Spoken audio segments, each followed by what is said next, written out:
Hi, and welcome to this live reading from the Hawke Family Complete Collection by Gwyn McNamee, and this is presented by Itsy Bitsy Book Bits. Savage Collision, Chapter 1, Savage. Naked women gyrate on stages, asses, tits, flesh on display. There are images covering 3/4 of my computer screen, but they are merely blurs in my peripheral vision. My focus is on the top right corner, where one of my vendors is unloading his truck on the loading dock and taking his sweet-ass time doing it.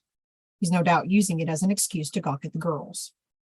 Byron is in heated discussion with him about something. Hopefully my club manager is reaming him out for taking up so much of our damn time with an unload that should take only minutes. Why are people so fucking lazy these days? What happened to work ethic? Mom and Dad made damn well sure all their children understood the importance of a hard day's work and always giving it 100%. I guess that kind of thing just isn't instilled in people anymore. It shouldn't surprise me, really, the degradation of society, not when I see the degenerates who always manage to find their way in here despite my best efforts to keep the club clientele upscale.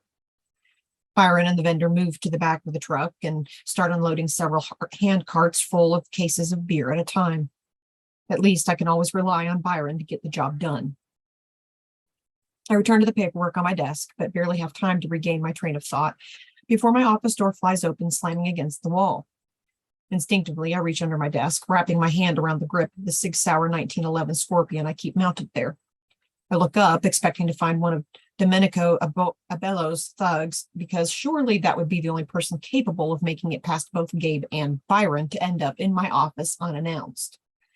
My breath catches in my throat when, instead of a burly threat, my eyes land on what I can only describe as a Victoria's Secret model, an enraged one. She is furious. The fire in her stormy blue eyes and her scowling red lips are a dead giveaway. With a toss of her long wavy blonde hair behind her shoulder, she thunders into my office as if she owns the place. I track her progress across the room, taking in her polished appearance, from her French manicured nails, $1,000 bag, and Burberry's trench down to the 4-inch Louboutin stilettos that make her long, elegant legs extend beyond comprehension as she clicks across the wood floor with purpose. My cock hardens instantly, and despite my surprise at my body's reaction to her, I steel my expression and shift uncomfortably in my chair. Damn, this woman is livid and hot as fucking hell. I doubt she's a threat, though, to anything but my libido, so I remove my hand from the gun and surreptitiously slide it to my crotch to adjust my erection before reclining and watching her speculatively. Despite this being my office, my domain, I wait patiently for her to say something. A hint of uncertainty and maybe discomfort surface from beneath her diamond-barred demeanor. Are you the owner? She stops several feet short of my desk, props her hands on her shapely hips, and huffs in defiance. Her voice is level and steady when she asks the question, but her eyes give her away. They roam over me with blatant interest, and the slight flush on her neck and cheeks only confirm my suspicion. She's checking me out. I relax in my chair and school my features, trying to hide my amusement. I answer her question with a nod. I am, and you might be. Danica Erickson. She tosses her name at me like a poison dart, and her bravado impresses me despite my uncertainty about her purpose here. Do I know her? Should I be recognizing her name? No, I would remember a woman like her. Movement in the open door catches my attention. Gabe eyes Ms. Erickson with concern. I wave off my best friend, right-hand man, and business partner with a look, and he nods his understanding before disappearing down the hall. What can I do for you, Ms. Erickson? She crosses her arms over her chest in a huff, which only succeeds in pushing her abundant breasts higher. Not helping the raging hard-on situation, lady. You can tell me where the hell you get off tricking young innocent girls into selling themselves like slabs of beef in your disgusting club. She spits the words at me, completely unabashedly unafraid to insult me and my business while standing right in front of me and looking me in the eye. I struggled to withhold a grin at her audacity as I leaned forward, resting my elbows on the edge of the desk. I can assure you, Ms. Erickson, that none of my employees are tricked into doing anything. She scoffs and shifts her weight, drawing my attention back to her impossibly long, shapely legs. The woman must be at least 5'7" without those heels on. With them, she towers over me in all her elegant glory. Bullshit. She searches my desk for a nameplate, then looks at me again when she doesn't find one. The corner of my mouth quirks up before I can stop it. Savage Hawke, but please call me Savage. And just what is it you think you know about my employees? Savage? Her eyes narrow and then she rolls them.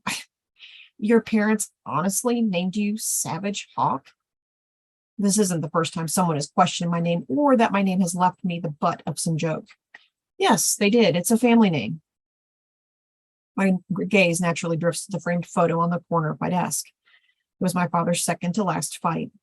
He's standing in the center of the ring in Madison Square Garden, the WBA heavyweight championship belt around his waist, and I'm hoisted above his head, both of us smiling in his victory. I was 10.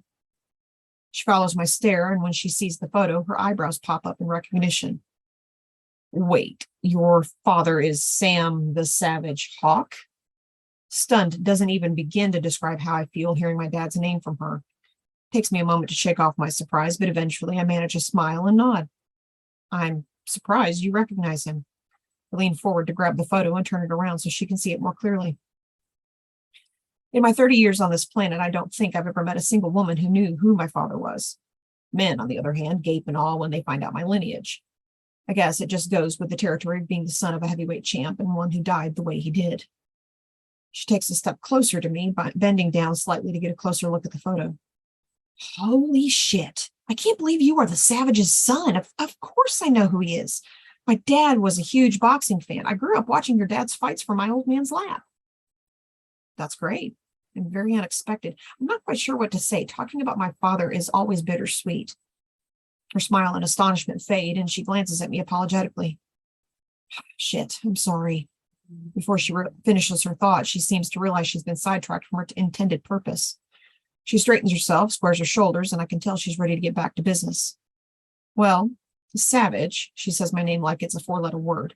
I would very much appreciate it if you kept your sleazy hands off my baby sister. Bingo. She isn't the first, and she certainly won't be the last person to find their way into my office on their high horse, accusing me of taking advantage of some innocent little sister, cousin, or friend. And who is your baby sister? Her face scrunches in disgust at my inability to immediately make the familial connection. Nora Erickson, that she started shaking her ass and tits for you almost 3 weeks ago. The way she throws the words ass and tits at me, I have to cover my mouth with my hand to hide my grin. This woman is all attitude, and it is sexy as fuck, although I have no idea why. She definitely isn't my usual type, although I'm not sure if I even know what my type is anymore. Certainly, she's about as far from Becca as one can get, yet my cock is still straining against my pants. I clear my throat before responding, hoping to give myself a second to regain my composure. Ah, yes, Nora. My manager Byron hired her. I've only had the pleasure of meeting her on one occasion, but I can assure you, Ms. Erickson, she was in no way tricked into taking her position here. She glowers at me, and her hands ball into tight fists at her sides. I know my sister, Savage, and there is no way in hell she just up and decided she wanted to be a fucking stripper. She was tricked or forced. I barely managed to contain my roll. If I didn't have such thick skin, I might be insulted by the way you throw your words at me like daggers. I sit back and enjoy watching her distress at my ability to maintain my cool. The color in her cheeks flares and her blue eyes flash at me. Who knew angry could be such a fucking turn on? Danica. My blood is boiling, and this man, Savage Hawke, has grated my last nerve. I can barely contain my desire to climb across his desk and smack him across his handsome, smug face for acting so high and mighty. He is a pussy peddler, a goddamn sleazebag who preys on young, impressionable, desperate girls in order to make a quick buck. Savage Hawke. He even has a porn star name. It wouldn't surprise me if he was shooting them in some back room. It's too bad he's so fucking gorgeous. He runs a hand through his thick, wavy black hair and focuses his Caribbean blue eyes on me with a calm that makes me want to throw my purse at him. My traitorous body reacted to him instantly, heat churning deep in my belly the moment I walked into his office and saw him dominating the space behind his large wooden desk. The longer we talk, the worse it gets. I have to press my thighs together to stop the dull ache there. Damn, it has been way too long since I had a good fuck. What, 12 days? I'm so busy fuming and trying to rein in my runaway sex drive, I completely forget to respond to him. Ms. Erickson, he continues, giving me a smug smile. I have a very rigorous interview process established to ensure none of my employees begin work here under any duress. I lift my brow in speculation and to ensure he's aware of my disbelief. Bullshit. I bet their interview process involves lap dances and blowjobs in the champagne room. Byron conducts a very thorough interview with each girl, including a complete background check to determine if they are under any serious financial strains. If I find they are, I typically offer them a personal loan to be repaid at standard interest rates to ensure they aren't tempted to engage in pursuits some of the other clubs are often known for. We also do weekly drug testing and nightly breathalyzers, as our girls are forbidden from engaging in any illicit drug use and cannot perform while under the influence of any alcoholic beverages. I don't believe him for a second. No damn strip club operates like that. He must think I'm some dumb, naive bimbo blonde to believe I'll fall for this line of horseshit. He reclines back in his chair and waits for me to say something. What does he expect me to believe? That he's a pussy peddler with a heart of gold? Surprised I'm not a total scumbag? His amusement is evident in the slight turn at the corner of his luscious mouth. There are 100 trashy strip clubs in New Orleans a man can go to if that's what he's looking for, drugs and easy women. I wanted to offer something different. People are always a bit shocked to learn how I run my business, but when I built the Hawkeye Club, I wanted it to be an upscale and supremely classy gentleman's club, and established a very strict set of rules and regulations to ensure that both my reputation and the reputation of my girls remains pristine. I huff and take a step closer to his desk. My sister was the goddamn valedictorian of her high school class and had a full ride to Tulane for pre-med. Then this morning, out of the blue, I find out from one of her roommates that she has dropped out of school and started working here. She's 20 years old, for Christ's sake. Clearly, you can see why I'm concerned. I mean, why the hell would she do that? He offers me a small, understanding smile and leans over his desk toward me. The fabric of his dress shirt stretches across his broad shoulders and strains against his massive biceps. My mouth salivates and I fight the flush I'm sure is creeping up my neck. The worst thing about being fair-skinned is the complete inability to hide my reactions, especially to men like Savage Hawke. I do understand, Ms. Erickson, but I don't have the answer for you. Have you tried asking your sister? Shit, I should have seen that question coming. I shift uncomfortably and twist my hands in front of my body. No, she's been avoiding my calls. That's why I finally went to her apartment today, to make sure she's okay. He almost looks sympathetic. I wonder how long it took him to perfect this nice guy act.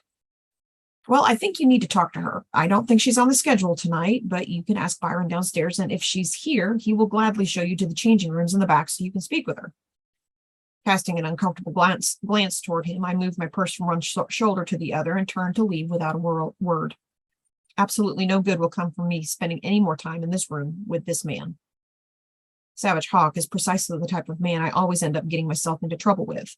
Dark, strong, passionate. I almost stumble when a vision of him slamming me back against the wall and yanking up my skirt to gain access floods my mind. Jesus, I bet he takes absolute control in the bedroom, and I bet he fucks like a complete animal. And like that, don't do things slow and sweet. I don't even get a thank you or a goodbye. His sultry, deep voice stops me halfway to the door. I look over my shoulder at him. Deep breaths, Danny. Keep it together. Don't let him see how he affects you. Don't let him see you rattled. I don't have anything to thank you for. I raise my head high and strut out the door, not bothering to close it behind me. I punch the button on the elevator and tap my foot impatiently. I need to get out of here. I need to get as far away as possible. I need to find Nora. I need to find something to prevent me from racing home, grabbing my rabbit, and spending the rest of the day fantasizing about that man. I need to find something to prevent me from racing straight back into his office, climbing over his desk and straddling his lap. An angry fuck can be supremely hot. Ripped clothing, hair pulling, strong groping hands. But having an angry fuck with my stripper sister's deviant boss would be an epically bad life choice.